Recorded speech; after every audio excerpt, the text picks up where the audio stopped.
नमस्कार, स्वागत है आप सभी का। मैं हूं आपके साथ ऋषु त्यागी। पश्चिम बंगाल में इंडिया गठबंधन के सहयोगी दलों के बीच सीटों के बंटवारे पर जो कयास लगाए जा रहे थे, आखिर वो सच साबित हुए। दरअसल इस साल जनवरी से ही एकला चलो का राग अलापने वाली मुख्यमंत्री और सत्तारूढ़ तृणमूल कांग्रेस प्रमुख ममता बनर्जी ने रविवार को 42 लोकसभा सीटों के लिए अपने उम्मीदवारों के नाम की घोषणा कर दी है। ममता बनर्जी ने यह भी साफ कर दिया है कि उनकी पार्टी राज्य में लोकसभा चुनाव में अकेले ही बीजेपी, कांग्रेस और सीपीएम का मुकाबला करेगी। वहीं दूसरी ओर प्रदेश कांग्रेस अध्यक्ष अधीर रंजन चौधरी ने कहा कि ममता ने साबित कर दिया है कि देश की किसी राजनीतिक पार्टी को उन पर भरोसा नहीं करना चाहिए। उन्होंने कहा कि ममता बनर्जी ने बीजेपी और प्रधानमंत्री नरेंद्र मोदी को प्रसन्न करने के लिए ऐसा किया है। विपक्षी गठबंधन इंडिया ब्लॉक को बड़ा झटका लगा है। पश्चिम बंगाल की सत्ता पर काबिज तृणमूल कांग्रेस प्रमुख ममता बनर्जी ने एकला चलो का नारा देते हुए लोकसभा चुनाव के लिए अपनी बिसात बिछा दी है। टीएमसी ने प्रदेश में अकेले लोकसभा चुनाव लड़ने का ऐलान करते हुए सभी 42 सीटों पर अपने उम्मीदवारों के नाम का ऐलान कर दिया है। पश्चिम बंगाल में ममता बनर्जी के इस ऐलान के साथ ही विपक्षी गठबंधन इंडिया ब्लॉक के भविष्य पर एक बार फिर संकट के बादल गहरा गए हैं। लेकिन एक वक्त था जब इंडिया ब्लॉक को जोड़ने के लिए ममता बनर्जी खुद विपक्षी दलों के नेताओं के साथ आगे आकर बढ़ती रही। पश्चिम में इस दौरान इंडिया ब्लॉक टूटने के पीछे कई कारण भी बताए जा रहे हैं। जानकारों का मानना है कि टीएमसी और कांग्रेस गठबंधन न हो पाने के पीछे मुख्य वजह कांग्रेस नेता अधीर रंजन चौधरी की बयानबाजी है, क्योंकि अधीर रंजन पिछले साल 2023 से लगातार ममता के खिलाफ बयान दे रहे हैं। ऐसे में साफ हो गया है कि ममता अधीर के खिलाफ कोई भी मौका छोड़ना नहीं चाहती हैं और इसीलिए अधीर को हराने के लिए पार्टी के सबसे कद्दावर चेहरे को मैदान में उतारा गया है। दरअसल ममता बनर्जी का बंगाल में अकेले चलने का फैसला कांग्रेस के लिए चौंकाने वाला है, क्योंकि उन्होंने पहले कई बार मंच से कांग्रेस नेतृत्व पर उनके सुझाव और प्रस्ताव अस्वीकार करने के आरोप लगाए और इसके बाद उन्होंने बंगाल में अकेले चुनाव लड़ने का फैसला किया। जानकारों का यह भी कहना है कि राहुल गांधी जब अपनी भारत जोड़ो न्याय यात्रा के साथ पश्चिम बंगाल पहुंचे थे तो उस वक्त ममता बनर्जी को यात्रा में शामिल होने के बारे में जानकारी नहीं दी गई थी। उस वक्त ममता ने राहुल गांधी का नाम लिए बिना कहा कि वो पश्चिम बंगाल में यात्रा करने जा रहे हैं। शिष्टाचार के नाते भी उनको इसकी जानकारी नहीं दी गई। हालांकि कांग्रेस नेताओं ने ममता के इस दावे को पूरे तरीके से खारिज कर दिया था और बताया कि ममता बनर्जी सहित इंडिया ब्लॉक के सभी साथियों को यात्रा में शामिल होने की जानकारी दी गई। कांग्रेस नेता अधीर रंजन चौधरी ने ममता बनर्जी पर निशाना साधते हुए कहा था कि ये महिला ममता बनर्जी राजीव गांधी और सोनिया गांधी के नेतृत्व में नेता बनी। वो महिला कितनी बेईमान है, कितनी अहंकारी है कि जिन लोगों ने उसे राजनीति में खड़ा किया वो उन लोगों को अहंकार दिखा रही है। पश्चिम बंगाल में इंडिया गठबंधन बिखराव का शिकार हो चुका है। मुख्यमंत्री ममता बनर्जी ने प्रदेश में अकेले लोकसभा का चुनाव लड़ने की मुनादी कर दी। ऐसे में कांग्रेस पार्टी अब असमंजस में है। चुनाव में ज्यादा समय शेष नहीं रह गया है। कांग्रेस क्या करेगी, पार्टी नेता क्या रणनीति अपनाएंगे, अब इसकी जो चर्चा है वो जोरों पर है। तो इसी मुद्दे को लेकर हम भी करेंगे चर्चा और कई विशेष अतिथि पैनल में हमारे साथ जुड़ चुके हैं। सबसे पहले उनका परिचय आपके साथ करा देते हैं। हमारे साथ बीजेपी की प्रवक्ता शशि अग्निहोत्री जुड़ चुकी हैं। बहुत स्वागत आपका अग्निहोत्री जी। हमारे साथ टीएमसी के प्रवक्ता सुमित मेहरोत्रा जी जुड़ चुके हैं। बहुत स्वागत सुमित जी आपका भी। हमारे साथ कांग्रेस के प्रवक्ता प्रेम नारायण सिंह जुड़ चुके हैं। आपका भी बहुत बहुत स्वागत प्रेम नारायण जी। सुमित जी, राहुल के साथ न्याय नहीं हो रहा है, गठबंधन के साथी ही अन्याय करेंगे तो कैसे चलेगा?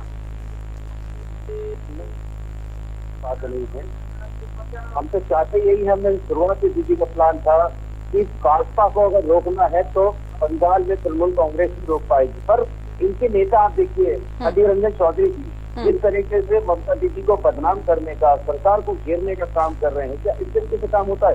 तो राहुल गांधी तो कुछ नहीं बोल रहे इनके हाई लेवल, और अधीर रंजन चौधरी जी को सोचना चाहिए कि प्रदेश अध्यक्ष है कि हम जिससे गठबंधन करने जा रहे हैं उसी को पहुंचने का काम करेंगे। ये कब तक कैसे चलेगा? कई चीजों के अंदर दीदी ने चलो भाई एक बार हो, दो बार हो, ये निकले जरा, पर अंत समय में आप हर चीज के अंदर बुराई करते चले जा रहे हैं, दीदी को बदनाम करने का काम करते चले जा रहे हैं। तो दीदी इसी वजह से भी और दीदी को बुरा लगा है कि गठबंधन में हम समझते हैं कि कुछ खटास पड़ी हुई है, और हो सकता है कि अभी भी कुछ अगर राहुल गांधी वगैरह ये लोग बात करें तो हो सकता है चीज दीदी देने का, शेयर करने का बात कर रही थी तो वो दीदी मान जाए। ठीक है। हालात अभी हालात बंगाल की ये है, भाजपा ने बना रखी है कि महंगाई के ऊपर बात करते नहीं है, केवल लड़ाई दंगे के ऊपर बात करते हैं, विकास के ऊपर बात नहीं करते। क्यों नहीं करते हैं भाई? महंगाई के ऊपर आप बात करिए ना, बेरोजगारी के ऊपर बात करिए ना, उससे आप बात नहीं करना चाहेंगे, उससे आप कन्नी काटेंगे। क्यों? जब आपसे पूछा आपने 10 साल में क्या विकास की बात करी, क्या करा, तो कहते साहब हमने राम मंदिर के ऊपर। चलिए ठीक है, आपने जो आरोप लगाए हैं उसका तो जवाब मैं लूंगी प्रेम नारायण सिंह जी से, लेकिन शशि अग्निहोत्री जी, कल तक जो आपको हराने के लिए एक गठबंधन में आए थे, अब एक दूसरे के खिलाफ चुनावी मैदान में होंगे। ममता दीदी कह रही हैं कि उनकी पार्टी बीजेपी और साथ साथ कांग्रेस से भी अब मुकाबला करेगी, क्योंकि सभी सीटों पर उन्होंने अपने उम्मीदवारों का ऐलान कर दिया है। जी नमस्कार सर, तो सबको जी जी देखिए, हम लोगों ने पहले ही जब ये गठबंधन बना था तभी हम लोगों ने कहा था कि ये गठबंधन नहीं है, ये ठगबंधन है। जनता को ठगने का एक नया तरीका, नायाब तरीका इन लोगों ने इस्तेमाल किया, और उसके बाद हम लोगों ने सबने देखा कि सबने अपनी अपनी स्थिति अनाउंस कर दी। ज्यादातर राज्यों में कोई भी गठबंधन मानने को तैयार नहीं है। स्थानीय पार्टियां जो है, क्षेत्रीय पार्टियां कोई भी गठबंधन मानने को तैयार नहीं है। आज ममता बनर्जी जो इंडिया अलायंस की बात कर रहे हैं हम, ममता बनर्जी ने यहाँ 42 कैंडिडेट डिक्लेयर कर दिए बिना किसी आलोचना के। ना उन्होंने वामपंथियों से बात की, ना उन्होंने कांग्रेस से बात की, क्या बात करके कोई मुद्दे पर नहीं पहुंच पाए। तो इसका मतलब इन लोग का आपस में ही ठीक नहीं है, और ये जनता को क्या ठीक ठाक देंगे? स्थिर सरकार देंगे कि स्थायी सरकार देंगे? अगर जनता को यहाँ पर स्थायी सरकार, स्थिर सरकार दे सकता है, विकास की सरकार दे सकता है, तो वो एकमात्र भारतीय जनता पार्टी दे सकती है। और इसीलिए भारतीय जनता पार्टी को रोकने की साजिश चल रही है जो नाकाम होगी। पिछले 10 सालों में हमने देखा कि किस द्रुत गति से विकास का काम किया है प्रधानमंत्री मोदी ने सब राज्यों के लिए। और आज यहाँ पर हमारे तृणमूल के जो भाई आए हैं, उन्होंने कह रहे हैं कि बेरोजगारी पर बात करिए। तो आज बेरोजगारी पर ही अगर बात करते हैं तो पश्चिम बंगाल में पिछले 13 साल में जो मुख्यमंत्री की सरकार है, इस मुख्यमंत्री की सरकार, ये तृणमूल की सरकार ने कितनी बेरोजगारी हटाने का यहाँ पर बंदोबस्त किया है, कितने कल कारखाने चालू किए हैं, कितनी जगह स्लिप लगाया है, एक बार उसका हिसाब भी हम आपसे लेंगे। ठीक है, मैं आऊंगी वापस से आपके पास, मैं आऊंगी। लेकिन प्रेम नारायण जी, ममता दीदी ने तो एकला चलो की राह पकड़ ली है, 42 सीटों पर अपने उम्मीदवारों की घोषणा भी कर दी है। मुख्यमंत्री के ऐलान के बाद अब आप लोगों के पास क्या कुछ विकल्प बचे हैं? कांग्रेस चुनाव लड़ेगी पश्चिम बंगाल में या फिर नहीं लड़ेगी? क्योंकि ममता दीदी तो अब आपसे भी मुकाबला करने वाली हैं। नहीं, ये बिल्कुल सही है रेतु जी। और जो घोषणा हुई है टीएमसी की तरफ से, जो हुई है चर्चा, पहली चीज कांग्रेस पार्टी का एकदम शुरू से स्पष्ट सिद्धांत रहा है, विचारधारा रही है, और सब गठबंधन परिवार के जितने सदस्य हैं सभी के साथ सम्मान का व्यवहार है, स्नेह का, सभी से अभी भी लगातार बात हो रही है। बात होने के बाद में कुछ चीजें ऐसी भी हो सकती है, जैसे शशि जी अभी बोल रही थी कि ये भाजपा को हराने के लिए और ऐसा कर रहे हैं, वैसा कर रहे हैं। तो हो सकता है शशि जी चौके बाद में हो सकता है कि ये एक गठबंधन परिवार का ही कोई रणनीति हो, ये शशि जी को बेचैन होना चाहिए इस चीज को लेकर के, ऐसा क्यों हो रहा है। क्योंकि हम लोग तो पंजाब में भी साथ में लग रहे हैं ना, हम आम आदमी पार्टी के साथ गठबंधन है, लेकिन हम पंजाब में कर रहे हैं, तो हमारी रणनीति का हिस्सा ठीक है, ठीक है। आप सर पश्चिम बंगाल की बात करिए ना। अभी सुमित मेहरोत्रा जी भी कह रहे थे कि हम कब तक बर्दाश्त करेंगे, क्योंकि लगातार अधीर रंजन चौधरी इस तरह के बयान दे रहे हैं, तो कब तक ऐसे बयानों को हम बर्दाश्त करेंगे? तो ऐसे में तो नुकसान हो सकता है अगर वो इसी तरीके के बयान देते रहे। इसीलिए आपके साथ गठबंधन, यहाँ पर गठबंधन होते हुए भी सीटें नहीं बांटी गई और अब मुकाबला आपके साथ भी होगा बीजेपी के साथ साथ। नहीं रसू जी, ऐसा है कि जो गठबंधन है, बड़ी दो टूक बात बताऊं आपको, इस गठबंधन को ना तो सुमित जी तय करेंगे ना अधीर रंजन चौधरी जी तय करेंगे। आदरणीय ममता बनर्जी जी और जो कार्य समिति बनी हुई है, अभी आप भी बोल रहे थे, आपने जब हमारा ये डिबेट स्टार्ट हुआ, आपने बोला एक चीज, उसमें आपका सवाल का जवाब आ जाता है कि ममता जी उत्तर प्रदेश में प्रत्याशी उतारेंगे जब इंडिया गठबंधन की तरफ। तो अगर गठबंधन खत्म हो गया और साथ में नहीं है, तो फिर कैसे यहाँ उतारेंगे, क्या करेंगे वो? तो ये कार्य समिति जो है वो तय करेगी। नहीं तो उत्तर प्रदेश में हो सकता है ना कि अखिलेश यादव के साथ उनकी बन रही है, कांग्रेस के साथ नहीं बन रही है, और उत्तर प्रदेश में जो 17 सीटें आपको दी गई हैं, क्योंकि अखिलेश यादव से लगातार उनकी चर्चा चल रही है, तो कहीं ऐसा तो नहीं है कि आप ही की सीटें कम हो जाएं उत्तर प्रदेश में? नहीं, देखिए अब ऐसा है ना, यहाँ दिक्कत क्या है रेसू जी, दिक्कत क्या है कि भाजपा के लोग जब अपने हिसाब से कोई बात करते हैं तो बताते हैं रणनीति का हिस्सा है, हम ऐसा करेंगे वैसा करेंगे।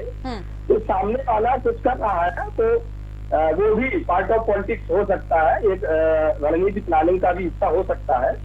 एक चीज आश्वस्त कर दूं, बिल्कुल खुले पटल से और खुले परिदृश्य से एक चीज शामिल एकदम क्लियर कर दूं, टीएमसी इंडिया परिवार का हिस्सा है, मजबूत हिस्सा है। आदरणीय ममता बनर्जी जी एक महत्वपूर्ण मतलब जिम्मेदारी उन्होंने प्रारंभ से ही इंडिया परिवार को संयोजित करने का काम किया, प्रारंभ से ही उन्होंने कार्य किया है और बहुत सम्मानित है। और इंडिया परिवार में कहीं कोई मतभेद, कोई विद्वेष, कहीं कोई दिक्कत नहीं है। अरे सर, आप अपनी तरफ से कहते हैं कि कोई मतभेद नहीं है। अगर मतभेद नहीं है तो आपके साथ सीटें क्यों नहीं बांटी गई? क्यों उन्होंने सभी सीटों पर अपने उम्मीदवारों के नाम की घोषणा कर दी है? और आप जिस तरीके से कह रहे हैं, इस बात में कोई दौराय नहीं है, क्योंकि शुरू से ही ममता बनर्जी ने इस परिवार को जोड़ने का कार्य किया है। और सबसे पहले उन्होंने ही कहा था कि अगर प्रधानमंत्री पद के लिए कोई उम्मीदवार होगा हम लोगों की तरफ से तो वो मल्लिकार्जुन खड़गे होंगे।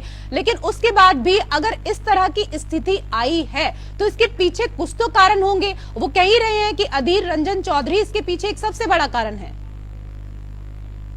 नहीं, मैंने पहले भी कहा ना कि सारी चीज है, या मैं उसको इस तरीके से कह दूं कि ये चीजें निर्धारित करने के लिए हमारी जो इंडिया परिवार की राष्ट्रीय कार्य समिति है ना, वो जवाब देगी उस चीज को, या हमारे सुमित जी जवाब दे देंगे। अब सुमित जी जो बोल रहे हैं, लेकिन मैं तो क्लियर कर रहा हूँ, मैं इस बात में सुमित जी जो बोल रहे हैं, मैं उसकी जगह पे मैं उनका काउंटर का मान लीजिए या उनका जवाब मैं ये दे दूं कि इंडिया परिवार से टीएमसी अलग नहीं है, इंडिया परिवार के साथ है।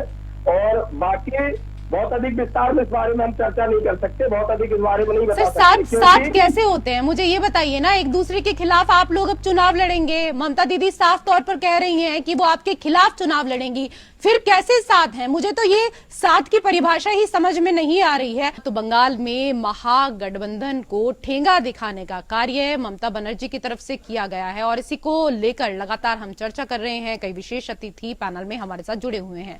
सुमित मेहरोत्रा जी, प्रदेश कांग्रेस अध्यक्ष अधीर रंजन चौधरी ने कहा कि ममता ने साबित कर दिया है कि देश की किसी राजनीतिक पार्टी को उन पर भरोसा नहीं करना चाहिए। उन्होंने कहा कि ममता बनर्जी ने बीजेपी और प्रधानमंत्री नरेंद्र मोदी को खुश करने के लिए ऐसा किया है। देखिए, मैं ज्यादा तो नहीं बोलूंगा, पर गरिमाएं होती है प्रदेश अध्यक्ष की। अगर बोलने तो हमारे प्रदेश अध्यक्ष भी बोल सकते थे, क्या उन्होंने कुछ बोला क्या? कांग्रेस के खिलाफ कुछ बोला क्या? राहुल गांधी के खिलाफ कुछ बोला क्या? आप बताइए। पर शुरुआत से ही अधीर रंजन चौधरी क्रामिक रूप में अपने आप कर्म में उनका भी ये मन था कि यहाँ पे गठबंधन ना हो पर टीएमसी चाहती थी एक होकर के हम लोग लड़े। और अधीर रंजन चौधरी की इससे पहले भी आपने देखा होगा, इन्होंने जब ममता दीदी की बुराई करी थी तो सोनिया गांधी की तरफ से फटकार लग चुकी है, इन्हें फटकार लगी थी। तो इस चीज का ये भूल गए हैं। भाई आप सीनियर हो, आप पार्लियामेंट भी हो, एमपी भी हो, आपको ये सोचना चाहिए आप सीएम के खिलाफ आक्रामक लेकर के अपने आप करके आप चुनाव गठबंधन कराने की बातचीत चल रही है और आप उनका विरोध करते चले जा रहे हो। आज चीज के अंदर कब तक जायज होगी मुझे आप बताइए ना। अरे भाई हम लोग तो चाह ये रहे कि हाँ गठबंधन रहे, पर कांग्रेस के अधीर रंजन चौधरी जी नहीं चाहते हैं वहाँ पे गठबंधन हो। हम तो साफ कह रहे हैं ना, अधीर रंजन जी का आज आप 2019 के बाद से आप उठा करके देख लीजिए, कौन सा भी बोल तो दीदी के अगेंस्ट नहीं है, पार्टी के अगेंस्ट है। वहाँ पे बुराई करना हम लोग कब तक उसके ऊपर पर्दा डालते रहेंगे। पर राहुल गांधी जी, मैं आज भी कहता हूँ, राहुल गांधी जी या सोनिया गांधी जी हो, इन लोगों की तरफ से अगर कोई चीज पहल होती है तो हम लोग भी आगे सोचेंगे कि हाँ कुछ करना है। कुछ अभी नामांकन नहीं हुआ है तो हो सकता है कि कुछ जगह पे हम लोग चेंज भी कर सकते हैं। ऐसा कुछ नहीं है कि नहीं कर सकते, पर कुछ बातचीत अगर अच्छी होती है तो बिल्कुल कहते भी है ना कि राजनीति में दरवाजे तो कभी बंद नहीं होते हैं, क्योंकि सबसे पहले ममता बनर्जी ने ही साफ तौर पर एकला चलो की राह पकड़ी थी। उसके बाद जब कांग्रेस के साथ बातचीत हुई थी तो कहा जा रहा था कि कांग्रेस को 2 सीटें दे दी जाएंगी, लेकिन अब सारी सीटों पर उम्मीदवारों का ऐलान कर दिया। लेकिन अगर अधीर रंजन चौधरी बात करें तो हो सकता है कि कहीं ना कहीं बड़ा दिल दिखाएं ममता बनर्जी और कांग्रेस के साथ जो सीट शेयरिंग का फॉर्मूला है वो सुलझ जाए। अधीर रंजन चौधरी जी की बात करने से कुछ नहीं होगा। अब इसमें स्वयं इनको मल्लिकार्जुन खड़गे और राहुल गांधी जी को इसमें हस्तक्षेप करना पड़ेगा अगर ये चाहते हैं वहाँ पे गठबंधन हमारा बना रहे। देखिए उत्तर प्रदेश के अंदर समाजवादी से हमारा गठबंधन है, हमारे अच्छे रिश्ते हैं आज से ही शुरुआत से। जब इससे पहले लोकसभा चुनाव था तो हम लोगों ने उनका सहयोग करा था और ये बातचीत हम लोग की हुई थी कि हम लोग आपके साथ ही मिलकर के लड़ेंगे। हमने कभी कोई पीएम पद का चेहरा नहीं मांगा, कभी दीदी ने निकाला कि हमें पीएम बनना है। हम तो आपका समर्थन कर रहे हैं, हमने ही आपसे मल्लिकार्जुन खड़गे जी का मैंने सवाल भी किया ना, यही सवाल मैंने किया भी था अभी प्रेम नारायण सिंह जी से, क्योंकि टीएमसी ने कभी नहीं कहा, ममता दीदी की तरफ से कभी नहीं कहा गया, उनके समर्थकों की तरफ से कभी नहीं कहा गया कि इंडिया गठबंधन का चेहरा, प्रधानमंत्री पद का उम्मीदवार कभी ममता बनर्जी बनना चाहती हैं। इस तरह की कभी कोई बात सामने नहीं आई, बल्कि उनकी तरफ से मल्लिकार्जुन खड़गे का नाम जो है वो रखा गया था कि अगर प्रधानमंत्री पद का कोई चेहरा हमारी तरफ से होगा तो वो मल्लिकार्जुन खड़गे होंगे। और अभी जिस तरीके से बात कर रहे हैं यहाँ पर सुमित मल्होत्रा जी, और वो कह रहे हैं कि ममता दीदी बड़ा दिल दिखा सकती हैं, लेकिन इसके लिए आप लोगों को भी पहल करनी होगी कहीं ना कहीं। प्रेम नारायण सिंह जी, मैंने अभी कहा ना रेशु जी, मैंने कहा ना कि सुमित जी ने उसी बात को कहा जो चीज मैं आपको पहले बता चुका हूँ कि गठबंधन परिवार में जो भी चर्चाएं हैं, जैसे अभी कुछ समय पहले आप उत्तर प्रदेश में देखते थे कि उत्तर प्रदेश प्रदेश अध्यक्ष और सपा अध्यक्ष के बीच में कोई बातें तमाम छिड़ी जाते थे। गठबंधन जो है राष्ट्रीय स्तर पर है और ममता बनर्जी जी प्रदेश अध्यक्ष नहीं है टीएमसी, वो एक पार्टी की प्रमुख है, तो उनसे कांग्रेस पार्टी का और इंडिया परिवार का राष्ट्रीय नेतृत्व बात करेगा और वो लगातार बात कर रहा है ना, तो वही चीज है। लेकिन आपने अभी ब्रेक के पहले एक सवाल किया था कि ये कैसा साथ है और कैसा वो है, तो ये बिल्कुल सेम ऐसे साथ है। उत्तर प्रदेश में आप देखते हैं कि ओम प्रकाश राजभर जी मंच पे जाकर के कहते हैं कि राजभरों को आवास और शौचालय नहीं मिल रहा, मैं मुख्यमंत्री बनूंगा तब दे दूं, तब दूंगा मैं आप लोगों को, आप मेरे साथ आइए, चिंता मत करिए। लेकिन उनका साथ है ना, वो साथ है, वो बता भी रहे हैं कि आपको शौचालय आवास नहीं मिल रहा, लेकिन मैं मुख्यमंत्री बनूंगा, आप तैयार रहिए, हम परेशान मत होइए, हम मुख्यमंत्री बनेंगे। और उसी दिन ताजपोशी भी बीजेपी करती है। तो ये राजनीतिक अपने अपने वो है कि राजनीति में प्लानिंग का भी हिस्सा हो सकता है ये। और ठीक है, आप कह रहे हैं कि ये एक प्लानिंग का हिस्सा हो सकता है। शशि अग्निहोत्री जी, आप किस तरीके से देखते हैं, क्योंकि टीएमसी ने सभी सीटों पर अपने उम्मीदवारों का ऐलान कर दिया है, लेकिन अभी प्रेम नारायण सिंह जी कह रहे हैं कि ये एक प्लानिंग का हिस्सा हो सकता है। ममता बनर्जी ने बंगाल में एक भी सीट नहीं छोड़ी है और इंडी गठबंधन में जो बंधन की गांठें लगातार खुलती जा रही हैं, इस पर आप क्या कहेंगे? और इसके साथ ही आप लोगों ने इस बार नारा दिया है एनडीए 400 पार। 400 पार के लिए पश्चिम बंगाल बेहद महत्वपूर्ण है, वहां के लिए आप लोगों की क्या कुछ रणनीति होगी? जी, सबसे पहले तो मैं बोल दूं कि यहाँ पर ये जो बातचीत का दौर चल रहा है ये इलेक्शन के दिन तक चलेगा, क्योंकि इन लोगों को भी पता है और जनता भी देख रही है कि ये एनडीए गठबंधन कितना मजबूत है। जनता हम लोग से बहुत ज्यादा समझदार है और ये जनता देख रही है, देश की जनता देख रही है, फैसला उनको करना है। तो यहाँ पर जब जनता देख रही है तब हमारे सवाल जवाब का कोई प्रश्न ही नहीं उठता है। दूसरी बात यह है कि जब प्रधानमंत्री ने ये नारा दिया है कि एनडीए 400 पार, और ये नारा सिर्फ प्रधानमंत्री ने दिया है, संसद में खड़े होकर मल्लिकार्जुन खड़गे ने भी कहा है कि 400 पार। उनको कंप्लीट करने दीजिए, सुमित जी कंप्लीट करने दीजिए, आपकी बारी आई थी तो आपने बोला, अब उनको बोलने दीजिए। वो भी जानते हैं बहुत अच्छे से कि आएगा तो मोदी ही। तो इसलिए हम जनता से और आप सबसे गुजारिश करते हैं, हमारे जो तृणमूल के प्रवक्ता भाई यहाँ पर हैं, जो कांग्रेस के, उन सबसे बोलते हैं कि क्यों पड़े हो चक्कर में, कोई नहीं है चक्कर में, आएगा तो मोदी ही। आपस में आपको फैसला करना है कि आप अपना अस्तित्व की रक्षा कितनी दूर तक कर सकते हैं। इसके लिए आप इस गठबंधन को जारी रखना चाहते हैं, इस दुर्नीति वाले सरकार, ये भ्रष्टाचार वाले सरकार के साथ रहना चाहते हैं। ये जनता, क्योंकि जनता देख रही है, अल्टीमेट फैसला जनता करेगी। एक तरफ आप भ्रष्टाचार के खिलाफ आंदोलन करते हैं, एक तरफ वामपंथी जाकर संदेश खाली में आक्रमण कर रहे हैं, दूसरी तरफ ममता के संदेश खाली नहीं जाने पर उनके ऊपर आक्रमण चला रहे हैं, तीसरा तरफ बंद कमरों में उनके साथ बैठ के गठबंधन कर रहे हैं। ये जनता देख रही है। जिनके साथ वो गठबंधन कर रहे हैं वही भ्रष्टाचारी सरकार है, वही अत्याचारी सरकार है, वही दुर्नीति वाली सरकार है जो लगातार जनता पर आक्रमण कर रही है। और वामपंथी और कांग्रेस हम लोगों को बुलावा करने के लिए, जनता को भुलावे में रखने के लिए वो इसके खिलाफ आंदोलन कर रहे हैं। लेकिन एकमात्र बीजेपी है जो शुरू दिन। चलिए, समय का अभाव है, प्रेम नारायण जी कुछ कहना चाह रहे हैं, चलते चलते संक्षेप में समय का अभाव है मेरे पास जी। मैं तो अपनी प्यारी बहन से एक सवाल करना चाह रहा था। मैंने पहले स्टेटमेंट में कहा ठगबंधन, दोबारा हम कहा भ्रष्टाचारी, है ना, दूसरा कहा कि अब की बार 400 पार से सब बौखलाहट हुए हैं। आपके सवालों में आपकी बौखलाहट, जब आपको लगता है आप 400 पार जा रहे हैं तो आप छटपटा क्यों रहे हैं? दूसरी चीज, एक आयुक्त का चुनाव से पहले इस्तीफा ये बताता है कि आप किस दिशा में जा रहे हैं। ठीक है ना, सड़कों पर नमाज अदा करते हुए लोगों पर। चलिए ठीक है, उनकी दिशा को छोड़िए सर, आप उनकी दिशा को छोड़िए, अपनी दिशा तय कीजिए, क्योंकि लोकसभा चुनाव में अब ज्यादा समय शेष नहीं रह गया है। किसी भी दिन घोषणा हो सकती है, लेकिन आप लोगों की जो दिशा है वो अभी तक तय नहीं हो पाई है। बहुत बहुत धन्यवाद आप सभी मेहमानों का हमारे साथ इस चर्चा में जुड़ने के लिए, और इसी के साथ इस पेशकश में मेरे साथ फिलहाल इतना ही। नमस्कार।